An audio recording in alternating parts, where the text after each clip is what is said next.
பணியாளர்களுக்கு அரசே நேரடியாக உணவு வழங்கும் திட்டம் தமிழ்நாட்டில் நடைமுறைப்படுத்தப்படுவது குறிப்பிடத்தக்கது. இந்த திட்டத்தின் கீழ் சுகாதாரமாக சமைக்கப்பட்ட சுவைமிக்க சத்தான உணவு சிற்றுண்டி கலன்களில் நிரப்பப்பட்டு சூடும் சுவையும் குறையாமல் கொண்டு செல்லப்பட்டு தூய்மை பணியாளர்கள் பணியாற்றும் இடத்திற்கு அருகிலேயே உள்ளாட்சி அமைப்புகளுக்கு சொந்தமான சுத்தமாக பராமரிக்கப்படும் கட்டடங்களில் மரியாதையுடன் வழங்கப்படும். இதன் மூலம் தூய்மை பணியாளர்களுக்கு சத்தான உணவு குறித்த நேரத்தில் கிடைப்பது உறுதி செய்யப்படுகிறது. தரமே கிடையாது. எங்க வயிற்றால வாயால தான் போடுது, உள்ள வயிற்றால தான் போகுது. எங்களுக்கு இப்படி இருக்கு.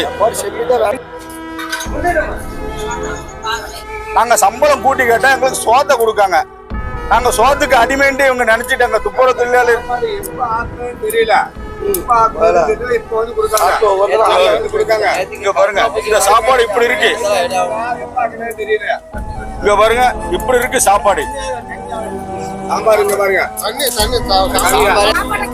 முதல் நாள் பொங்கல் போட்டாங்க சார். அப்போ சாப்பிட்டதுலேருந்து வாயாலும் வயிற்றாலும் போயிட்டு ஒரு வாரம் லீவ் போட்டு வீட்டில் கிடந்துருக்கேன். இது அன்றைக்கே நான் சொல்லிட்டேன், சார் சாப்பாடு எதுவுமே சரியில்லை, சாப்பாடு வேண்டாம் அப்படின்னு நான் சொன்னேன்.